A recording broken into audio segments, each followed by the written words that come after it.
Mortal One chose me to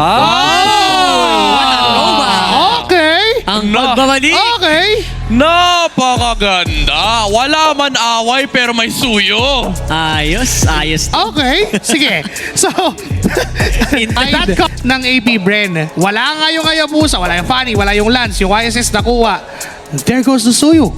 Na, against the YSS, kailangan niya maging a little bit of extra, naggalawan and time perfectly yung skills na So even though lumabas si Naruto, it's not like the be-all end-all solution for AP Bren. Tsaka isa pa sa James Punks, yung heavy magic damage from the side of Team Falcons. Alam naman natin na yung adjustment sa Suyu, tinanggal yung kanyang magic damage reduction doon sa passive niya. So, dadamhin niya ng buo. Na-equalize naman ng AP Bren yung kanilang the gold disparity kasi mas matapang na yung Suyo ngayon kasi ganyan talaga ang Suyo. Medyo malakas ang loob niya sa early game pero nakuha pa naman ni Kyle TZ yung kanyang green cam pero Aqua forced to flicker out. It's a big spell being burnt here on the side of AP Bren. Parang mga maliliit na problema nagsa-stack up for AP Bren doon sa ginagawang galaw ng Team Falcons. And up to this moment, spacing yung time na kailangan ng gold lane. Kapag naman ganitong matchup na parehas quiet yung gold lane, Lunox versus Harith, pag naka-item parehas, parang Lunox. Oh, X-Nova! Finding the catch here against Kyle TZ pero lilikta siya ng Cyclone Eye and stun pa. Hoy! May HP region pa pero tutumbang pa rin naman yung catch pero nakuha na ni James Punks yung pagong Aqua sa may unahan. Makakatakbo pa naman siya with the umbrella and si Ferd zoning out Lord JM. But AP Bren, they have gotten themselves the turtle. Tatlong tao yung nag-zone eh. Diba? Tapos silang mini objective or ng first objective of the game, yung turtle di ka na malaki. Kasi Aqua yan, malaking target. Yung nahuli nila di sa Ogre pero may search life. Pero nandoon yung Soul Sever mula dito kay Sasuke. Hindi pala si Naruto to. And nandoon yung AOG mula kay X-Nova. And tutumba si Kyle TZ. Curtain Skull, hindi nagmatter. Vengeance lang ni Lord JM.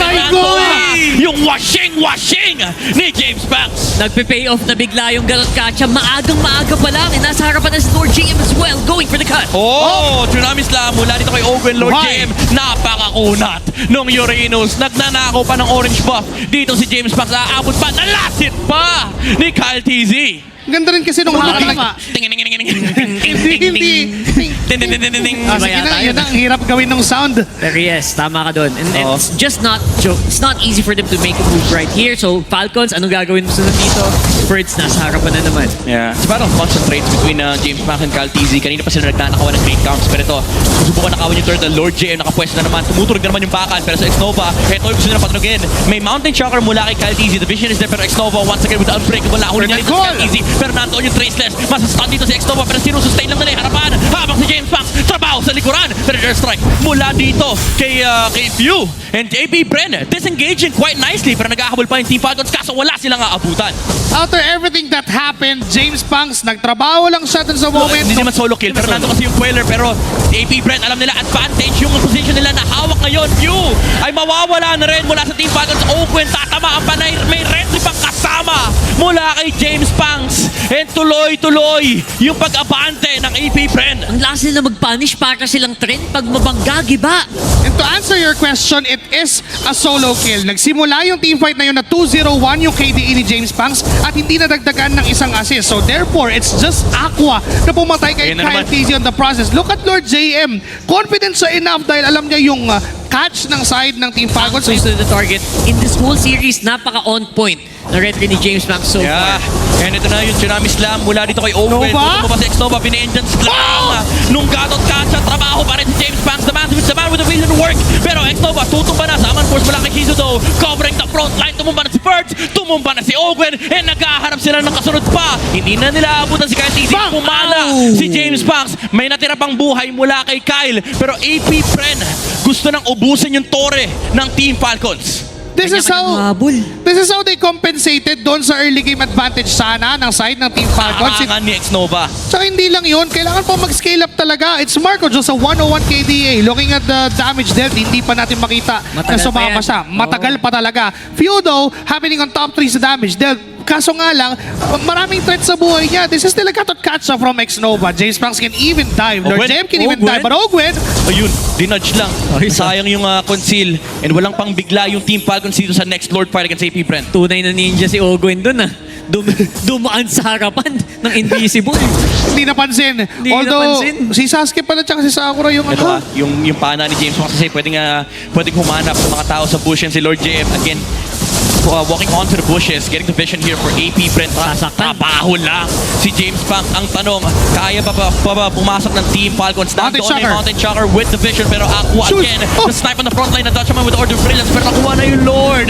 And Zaman Force Malaki Shizu, tatakbo ang Team Falcons with the coverage of the Feathered Airstrike, pero hinintay lang. Buo pa rin yung HP ni Lord JM dito, pero hindi na siya makakasustain pa. Nandoon yung burst mula kay Super Marco. Call. Tali dito mula kay Critical. Birds. And tutumba rin si X-Nova. Brusco Brothers down for AP Brent. Good answer, good answer. Hindi yata masyado ma-utilize dito nung AP Brain yung kuha nila doon sa Lord. For Falcons doing exactly what you need to do. Ang ganda sana ng harang ni Lord JM dun kanina. Aha. Dalawa yung naharangan niya sa totoo lang. Ang laking pader. Pero again, yung fight nila right after, wala nang walakas sa lima. You know what, for the first 3 neutral objectives, mainly the first 3 turtles ng laban, ang ginagawa ng AB Bren was get the objective. Sumubok, pag tumapak doon yung Lunox o yung Parsa, combo kasunod nun eh. Dalawa yung security guard nila min yung isa may payong Ganda. eh. Pero to Shizu pumasok sa unahan. Hinaharap niya yung kill dito kay Owen. Hindi Oh pa naman sa my. kanyang damage. Hurts. Hindi pa rin kinukumit sa kanya. Actually, wala siya. Curtain Skull. Ayun, lumabas na. Ayan And na. nandoon yung stun mula kay Caldi. Si Aqua hindi naman. Pero kapag flick out siya, What? freestyle pa! Killing down few on the process! Paano nung Inabot siya nung... Ang payong men bago siya nag-flicker out. yung damage ng payong? Kapag ulti pa, ulti flicker out, don't look back, cool kid.